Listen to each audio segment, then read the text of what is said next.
Yeah. Okay. Welcome everybody. This is a new environment for me. I'm Rob Watts, as you can see there. My background is more commercial GIS. I come from an academic background, but I've recently been involved with some very interesting work in Haiti, in Port-au-Prince, where I've been helping to adapt a lot of the opportunities and lessons learned from the commercial world on GIS information management. GIS, for those who are unaware, is Geographic Information Systems. And basically, it's information systems that utilise spatial information, or as I put it there, put in the where into the who, what, and where. Okay. The problem we have in Haiti are numerous. Anybody who's been there will know this. We have to split them down, we have to break them down, we will have to tackle component parts. Part of the problem we were up against was that many of the camps, and there are hundreds and hundreds of them in Port-au-Prince area, didn't have any solid waste removal services at all. Obviously, with the recent outbreak of cholera and other public health risks, this was becoming quite a task that we had to tackle. For the task, we had to identify. First problem we had to do is identify where these camps are. As I'm sure many of you are aware, information is not necessarily easy to come by in these situations, and trying to piece together where they were was very difficult.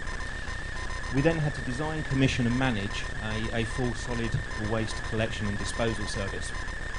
Basically, we had to instigate what would otherwise be run by a local authority in other parts of the world.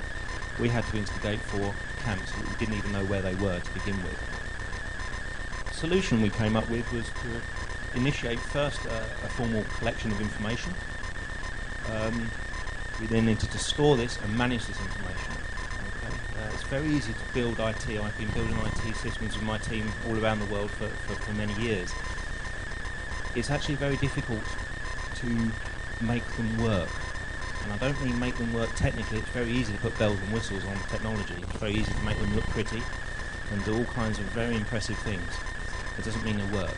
Work is when they actually work for the people who are using them day in and day out. And that was really our challenge here. I had guys that could want to do lots of different things and very exciting things, and I had to make sure that all the time we were trying to keep it on track, and that was really the challenge here, and I think it's always been the challenge of IT.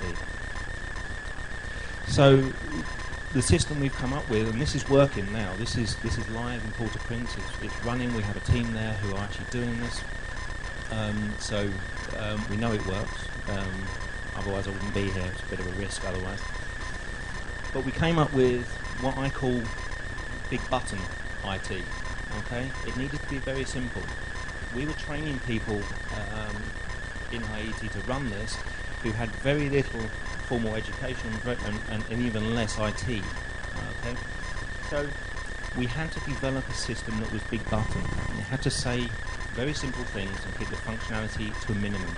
All the work within the system is done behind the scenes. It's a bit like a swan going very gently across the surface, but underneath it's very, very manic. But all of that is done on the server side. Okay. So here, for example, we can create. It's a hotline, so the camp managers would phone up and say, "I need some waste removed." The supervisor would then create a waste request. There's a whole raft of information they can put in. It's all pro formas. It's all drop down, so it's all very, very simple to do. They can then create a disposal task. One of the things that we had to do was utilise local people, local businesses to actually remove this. Again, created wealth, created jobs, so we were trying to tackle that as well. But of course we had multiple camps, multiple problems at those camps, multiple managers, and also multiple contractors.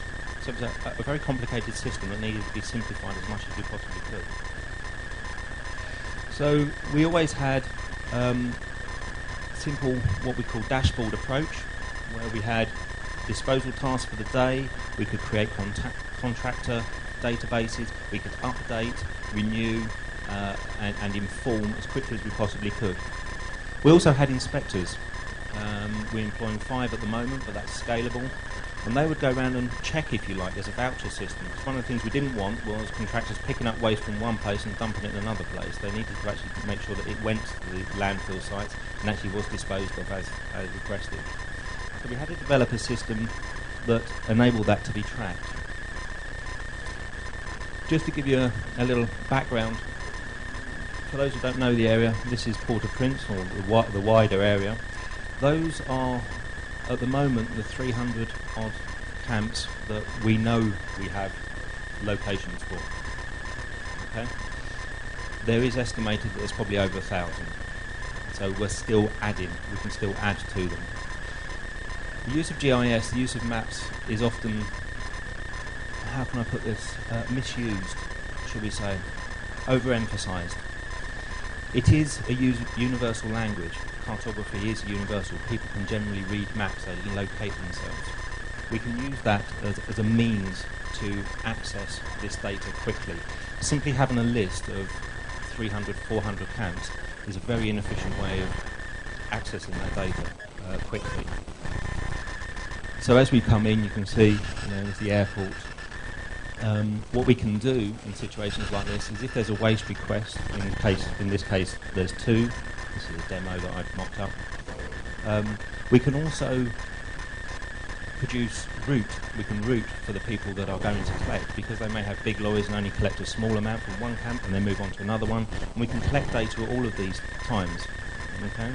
So we're trying to keep it efficient. Anyone who's driven around in Port-au-Prince will realise that it can take you several hours to get from one side to the other, simply because of the traffic and conditions. So all of this information we needed to hold. We can zoom right in for anybody from the UN here. That's your log base by the airport. Red Cross is over here, just off the map, by the way. So it's interactive. This is the important thing about the maps. There's 2 ways you can access this data. We can have a look at the lists. We can go into lists if you know where they are, and we can access it that way. Or we can simply know, if you know where it is, go in, click on the actual camp itself, and we can create a waste request that way. This is all about providing flexibility for the supervisors, for the managers. They have a lot of local knowledge, but not a lot of IT knowledge. And so I needed a way in which I could interact with it, make it useful. GPS tracks I've mentioned. Our inspectors have GPSs on them, very basic Garmin's, very cheap, very rugged, very replaceable. These are all very important things, I've been told. So these are the things that we're learning, and it's been a fantastic experience for me. We can have a look, we can view the tracks. Just to let you know, that was me on my first day in Port-au-Prince, from the airport to the hotel. But all of this information is logged. So here you go, it's one of my tracks. Okay. This system logs this and stores all this information. So one of the things we're doing is, as inspectors are working around Port-au-Prince during their working days, they have them permanently logging.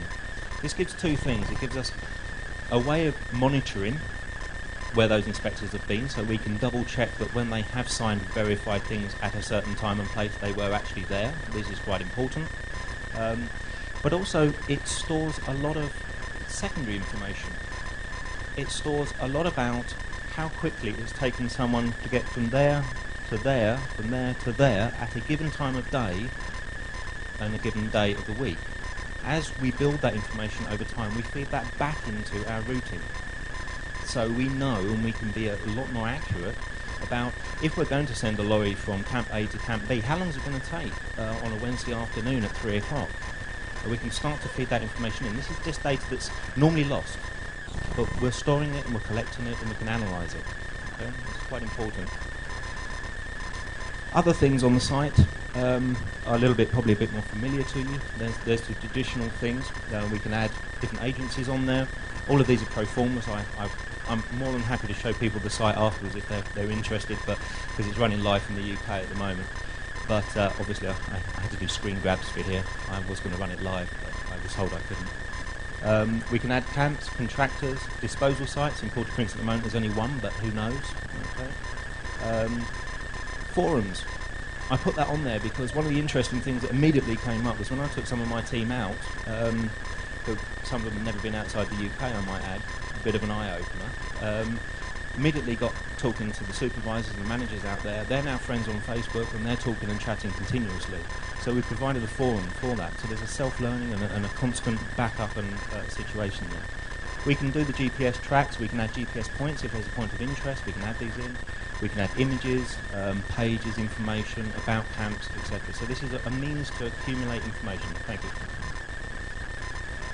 Also, for those of you who are the accountants around, it gives us a means to do baseline and monitoring, and also payments to contractors. So once it's verified, we get the payments. So we can do all of these things within the system, and the monitoring is automatic. The amount of data that's collected is there. All we need to know is what information do you want back out, because you have a lot of it.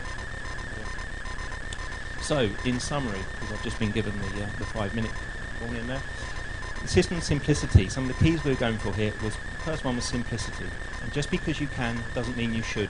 It's a very important thing that we've learned through the commercial experience with GIS, where we went one extreme, where we were doing absolutely everything we possibly could with it. None of it really was important. Okay, the important thing is getting the job done, and it's not actually making a GIS, it's in this case taking waste away. So we needed something that was fast and efficient, and that's what we've created. Had flexibility, it was made to measure, it's accessible anywhere in the world because it's web-based. Okay? Not limited by software functionality, the only thing it's limited by is your imagination. One of the things I keep telling people to do when we're developing these systems is just pretend it's Christmas and write down your wish list, write it down. We'll see what we can do. Okay. Scalable. Again, we don't have software licenses. You don't have to buy Esri software, and you don't have to buy MapInfo software for every computer it's on. As long as you can access the web, you can utilise it. So the operator's role can be multiplied, which is important because we don't know how these tasks are going to roll out. It's integratable. We can integrate it with GIS. So all the databases I can look at using my traditional GIS software, and I can do all the fancy, if you like, academic things that you might want to do with this in terms of actually analysing that data. And that's quite important because we're not cutting that technology out. We're simply utilising for what it's meant to be used for, which is actually a research tool, GIS. It's not application driven. And lastly, I'm almost on time, it's cost effective. The software licenses, you're not spending £5,000 to £10,000 per PC on GIS software. It's efficient, it's made to measure, and it's scalable. All of these things make it cost effective. But importantly, it works. It's been proven to work. It's working at the moment. The cheapest system in the world is still very, very expensive if it doesn't do what it's meant to do. Okay? Thank you. I think I'm just on time.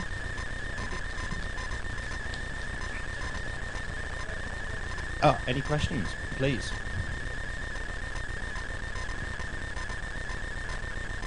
This sounds like great technology, and it sounds like you've tried it out. I've got two questions. One, does it actually work? And two, can you tell us a bit about the social side of getting it to work? It just seems to be a bit... Haiti's a kind of complicated social environment. The people are, they've got their own characters, and they've got their own ways of working, and I'd like to know kind of what the challenges and problems and things were on the social side. Yeah, I mean, to answer your first question, yes, it does work. I mean, it's one of the important things here. This technology has been working for many years in industry, so this is mature technology. It's simply an application of that. This is the most important thing to get across here. It's not risk-free, but the technology is risk-free, which brings me on to your second point. Yes, that is where the challenges lie. This is a tool. The challenges don't go away. You still have to deal with the cultural issues. You still have to deal with the issues of training, the education, trying to actually get people to adopt this technology. Those challenges don't go away, but they become somewhat simpler because the system's simple. It isn't such a leap of faith for a lot of people. It isn't such a transition. And a lot of the people that we're training do have some IT knowledge. Some of the things we're doing perhaps in the future is to develop on iPhone technology and to make it paperless, for example, and they all carry mobile phones. So that's a technology they're familiar with. So we're trying to get in through that route. So I'm going to be thrown off now, I think. One more question? I took one of my postdocs out, and the two of us trained a team of 6 in 48 hours. They're now operating it. So we have to keep it very simple. Yeah. One more. Thanks for your presentation. I would like to know how long that project is going to stay in Haiti, because what I understand that the camp, that we are closing the camp right now. Yeah. Is that something that is going to be, for how long you plan to have it? Yeah. And after that, what do you want to do with? Okay. Yeah, important thing about legacy.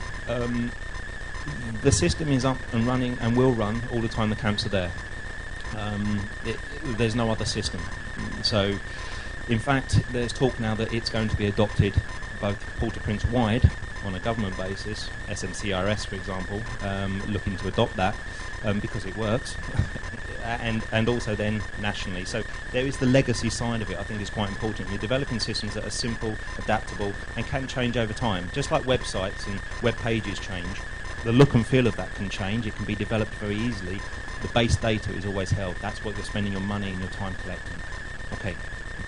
Thank you.